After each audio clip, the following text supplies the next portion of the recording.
So for the beginning of our robot, we had Mecanum wheels on here, and as you can tell, we don't have them anymore. That's because they were just becoming too hard because we've never done Mecanum wheels before, and just learning how to strafe itself, there wasn't enough time in season to learn how to drive, let alone program, and so we had to go back to the Omni wheels.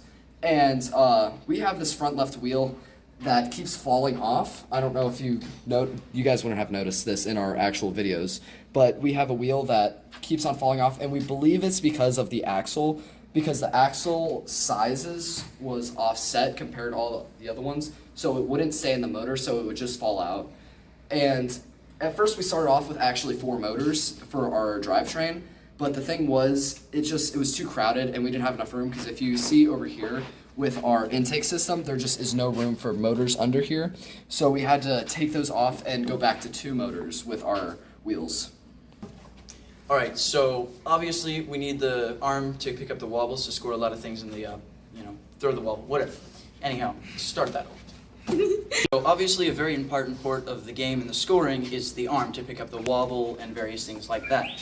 So initially what we had was 2 pieces of extruded aluminum with other smaller L brackets to connect them, but we found it was just very inconsistent, and so we tried experimenting with other ways, and what we found actually worked pretty well was using plastic Lego Mindstorm Technics pieces, but we found that the plastic wasn't able to hold the stress of the wobble and would break, and we would have to fix it a bunch. So what we decided to go with was these flatter metal pieces, which despite looking flimsy, actually worked very well for holding onto the wobble.